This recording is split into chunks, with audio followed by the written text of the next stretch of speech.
Hi, it's David B. and Cooley from TV Worth Watching. We're doing Best TV tomorrow. Tomorrow's Friday, February 5th. I want to talk about two things. One, they're both from new Plus streaming services. From Disney Plus, it'll be the new episode of WandaVision, episode 5.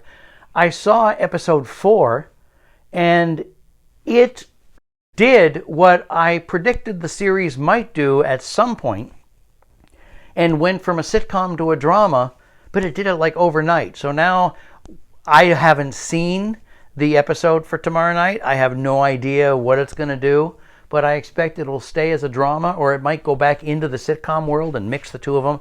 So don't miss that. And then the reason why I'm holding Nipper from RCA is because it's as close as I could get to Snoopy from Peanuts.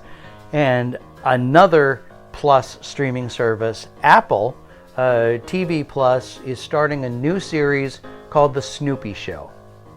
And it has jazz-like music, sort of like the original Charlie Brown Christmas.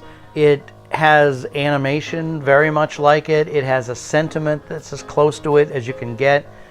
Three 10-minute stories in each half-hour installment. And it's nice. I'm not saying it's great, but the first Charlie Brown TV series, or the special based on the Charles Schulz cartoon, was back in like 65. So that's a lot of years ago.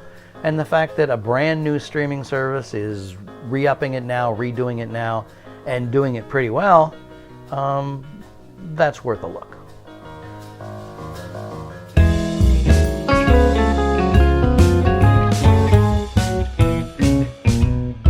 What is up, everybody? Matt here, back again with another video for you guys. Today's video is kind of unique and a little bit different.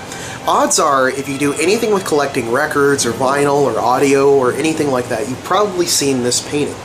Now, the big question is, what is this painting? Where does it come from? What are the origins of it? And that is the topic of today's video. This painting is actually called His Master's Voice, and it was painted by English artist Francis Guaraldi. The story behind the image is that Francis inherited both the dog, whose name is Nipper, and a cylinder phonograph with a recording of his brother's voice after he died. He liked how the dog looked at the machine whenever he played it and heard his master's voice, and he decided to paint the scene. Eventually, he was able to sell the image to the Gramophone Company of England. Throughout the early 1900s, many companies would adopt this logo, and there was one company, the Victor Talking Machine Company, who actually encouraged its buyers to look for the dog. In 1909, the Gramophone Company began using the logo and would eventually become known as HMV, an abbreviation of His Master's Voice. In 1929, RCA bought Victor and began using it. Gramophone would eventually go on to become part of EMI. In 1921, the first store was opened by the Gramophone Company with the title HMV. Eventually, RCA would become the primary holder of the rights to this particular image.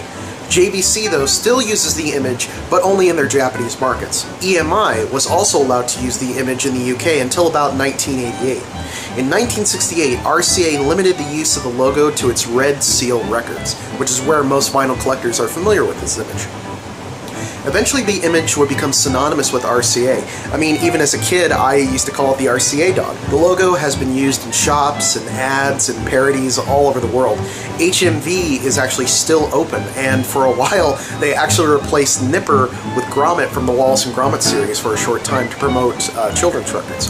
The image has appeared in movies and even cartoons. There's a great Daffy Duck cartoon where he goes around and he's drawing mustaches on everything, and that's probably one of the more famous ones that he's in. Personally, I love the painting. As a dog lover and as a vinyl lover, it just really speaks to me. I think it's just a really cute, cool idea. Kind of a sad story behind it, but, you know, one that I think is just still really cool even to this day.